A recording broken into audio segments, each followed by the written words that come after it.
Hi, my name is Dunn. I'm the Chief Operating Officer at Exeter Building Company. I manage the day-to-day operations as well as the finances of the company. So I was recommended to talk to you guys about taking over the financial accounting side of the business.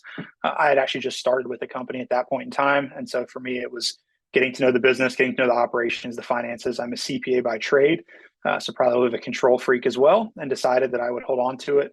But once I kind of got everything under my feet, then I decided that it was time to kind of relinquish the day-to-day operations in the reins so I could free up my time to do other activities. And that's exactly what it has done since I made the transition last year. So I mean, one of my biggest concerns was that we run about $1 million every 2 weeks through the company for paying bills, because we build 20 houses a year, about $40 million a year in revenue. So a lot of concerns about making sure that my numbers were correct, so I wasn't overdrawing on bank accounts. A lot of my job before was bank reconciliations, and that really helped me stay on top of every project, both in terms of profitability as well as terms of vendor finances and things along those lines.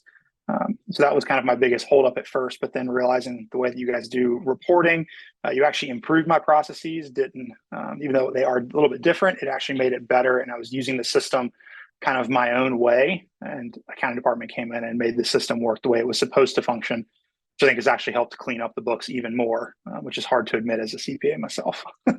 Implementation team was fantastic. So in a prior life, I did a lot of system development and implementations myself, and so I knew how much of a headache those could be, but very organized from day one. They took the time to build out the process, build out a guide on how to operate within our business and within our structure.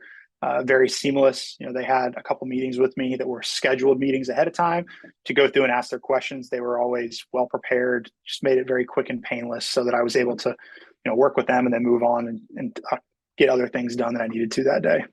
So I have a team, I guess, of two primary and then one that's kind of floats in and out. So it's Sherry and Missy are kind of more the day-to-day, and then John is my controller, CFO role. They do a fantastic job for me. We can I meet with John for my monthly and my quarterlies, once a month, gives me an hour, usually doesn't need to be that long.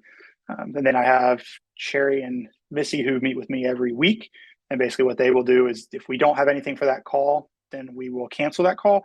Oftentimes they're so on top of everything, I really don't even need to have the call because I'm firing off emails to them on stuff that I see or they need to do. Or deposits came in and they take care of it, within that 24 hours very efficiently. I don't have any qualms. I trust them completely to manage everything start to finish. We did just go through a recent project where I wanted to change all of my accounting codes to better line up to my project management software as well as some financial reporting software that I had. And so that was, got done very quickly and timely. Makes reporting a whole lot easier. Someone on my team that does a lot of the budgeting for me looked at it and said, holy crap, this is really helpful. And then John also, every month, it always seems like he has something new that he's bringing to the table. So about how he compares our company in construction to other construction companies, and he's able to find things that I either wouldn't have had the time to find or just didn't know existed. That has continued to bring value every month as I look at our company and validate whether we're being successful or we have growth opportunities. So they've taken that burden off of me, I guess, that, between the weekly reporting that they do. And then when I send stuff to get done, I know that it's going to get done. I don't have to worry about it.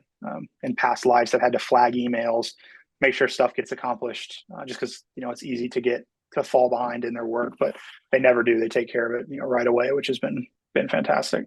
Yeah, I think if you are at the stage where you really need someone to control your finances, which I think is most owners or founders of companies, you can do the analysis like I did. I could either hire someone to do it and they'd have to pick up and learn, and it's one person doing everything, or you can go work with ADC where they're going to have 3 people looking at it, kind of your day-to-day. They can get it done in 24 hours or less. And then your controller who's overseeing everything, giving you the monthly reporting. And so for me, I'm paying almost the same amount of money as I would for somebody to come in with, a decent amount of financial acumen to do the work that instead I have a team of 3 people doing it through ADC. So that team of 3 really frees up my time to do a lot of other high profile activities and trust that what's getting done is accurate. And I don't ever have to fall victim to bad reporting or cash flow issues or the IRS.